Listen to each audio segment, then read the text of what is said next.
Assalamualaikum warahmatullahi wabarakatuh ya. Jumpa lagi saudaraku Minggu Kliwon ya, dimanapun Anda berada. Kajian materi kali ini menanggapi komentar saudara kita ya. Saya Minggu Kliwon, hutangku malah tambah banyak. Tapi alhamdulillah tenang, karena percaya sama Allah pasti diberi jalan keluar. Ya tidak akan diberi jalan keluar kalau kamu tidak tobat ya. Hutang itu ketika kamu hutangnya riba ya, tahu riba? Hutang yang ada anak-anak. Kamu utang 1 juta, kembali 1.100.000, 1.200.000. Kamu utang 1 juta, dipotong 100.000 administrasi, provisi administrasi. Terus harus mengembalikan 1.200.000. Terimanya 900, harus mengembalikan 1.200.000. Nah, itu riba. Itu tidak boleh, haram hukumnya. Ya. Cuma kan kita tidak bisa gitu ya. Kita ini kalau yang muslim ya, kita ini tidak bisa menerapkan ya. Oh, langsung dihukumi haram-haram seperti itu tidak bisa. Kenapa? Negara kita itu Bhinneka Tunggal Ika, tidak bisa menerapkan hukum Islam. Tapi ketika kamu muslim, maka dihukumi haram. Dan ketika kamu melakukan, akan ada konsekuensi hukuman Tuhan. Lah kenapa kok ketika kita berhutang itu seolah-olah itu melilit gitu, membelit. Bukan karena kamu tidak mampu bayar. Secara hitungan matematika itu kamu bayar, mampu. Kamu sebelum hutang itu kan pasti kamu sudah hitung tuh kemampuanmu itu. Kamu hutang 10 juta. Ya, untuk ngangsur setiap bulan katakanlah 1 juta misalkan. Selama 1 tahun, kamu mampu. Kamu sudah hitung. Tapi kenapa kok di tengah perjalanan meletus masalah lain? Nah, itulah hukuman Tuhan. Ini yang tidak bisa dinalar, tidak bisa kita jelaskan pakai logika. Tapi itu pasti. Banyak kasus ya, KPR, kredit perumahan rakyatnya KPR, terus leasing, sampai ada debt collector itu ya karena itu tadi, kredit macet itu. Itu kenapa? Ya karena hukuman Tuhan. Ya untuk awal-awalnya oke-oke saja. 1 bulan, 2 bulan, 3 bulan dikai masalah sama Tuhan. Jebret ya. Sebagai bentuk hukuman Tuhan. Nah, kalau Anda mau menyelesaikan hutang, ya, teman-teman Minggu Kliwon, yang perlu Anda lakukan adalah pertobatan. Berjanji tidak akan hutang lagi. Kedua, ditobati. Yuk ditirakati. Ya apa caranya kamu bekerja keras, ya apa caranya kamu ngempet laku prihatin ya, tidak sekedar ya pasti Tuhan kasih jalan keluar ya, tidak mungkin dikasih jalan keluar kalau kamu tidak memiliki kesadaran diri bahwasanya kamu melanggar perintah Tuhan ya. Paham ya dengan apa yang saya sampaikan ini? Tuhan itu Maha Pengasih lagi Maha Penyayang. Ketika hambanya tobat, ketika sudah melakukan kesalahan, dia tobat, maka Tuhan akan mengampuni dan akan memberikan solusi atas setiap masalahnya. Kita tidak bisa sekedar alhamdulillah percaya sama Tuhan, tapi tindakanmu tidak ada. Tindakan pertobatannya tidak ada. Ya suwe. Ya bahkan mungkin kamu wariskan ke anak keturunanmu utangmu itu ya. Tapi ketika kamu sadar, oh iya saya ini terjebak riba, kan banyak komunitas-komunitas anti riba, itu benar ya. Artinya keluar dari riba ya.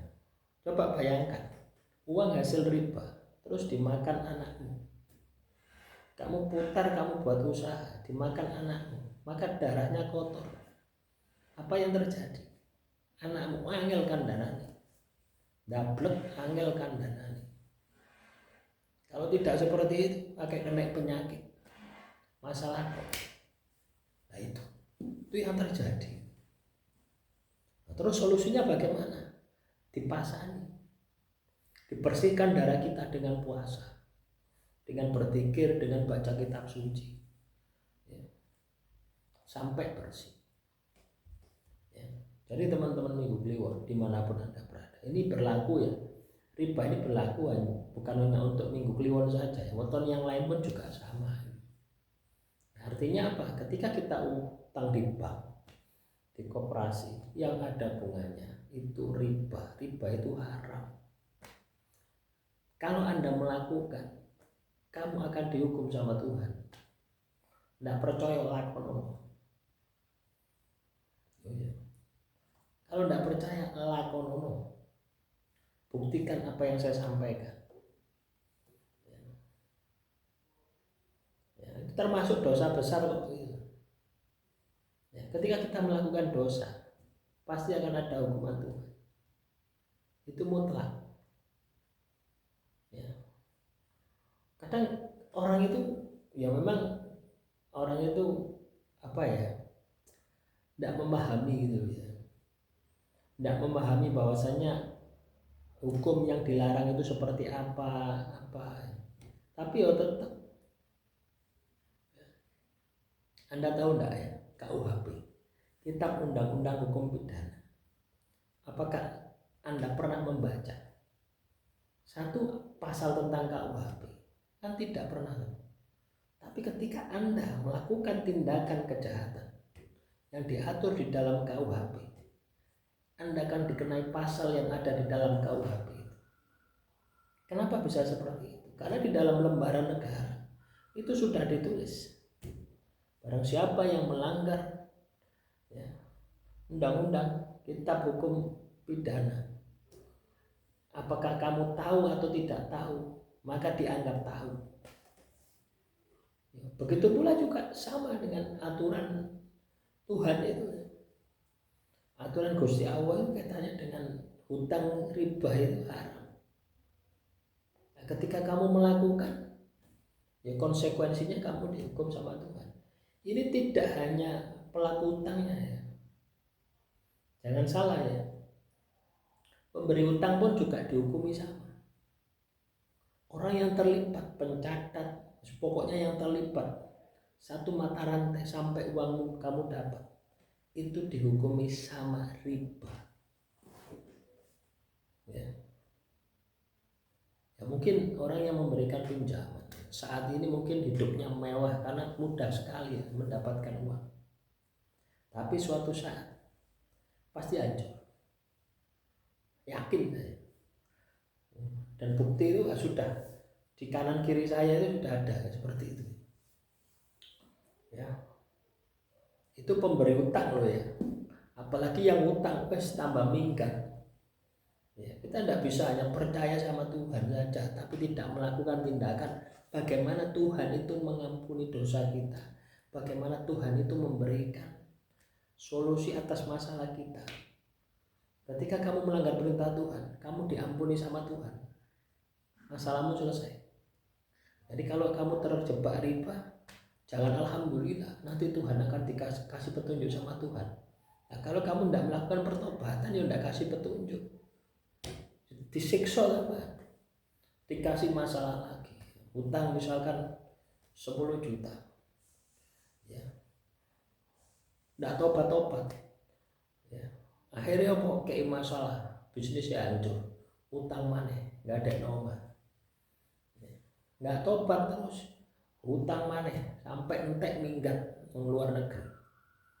Biasanya ya, kalau orang Jawa itu minggat ke Kalimantan biasanya. Terus tidak boleh. Nah itulah orang punya utang itu pagi malu, malam gelisah. Tidur itu tidak nyenyak, kelepak itu seperti itu. Ya, itulah bentuk hukuman Tuhan. Ya, ketika kamu sadar bahwasanya riba itu dilarang, ya sudah, hentikan, tobat, jangan diulangi lagi. Demikian, semoga bermanfaat ya.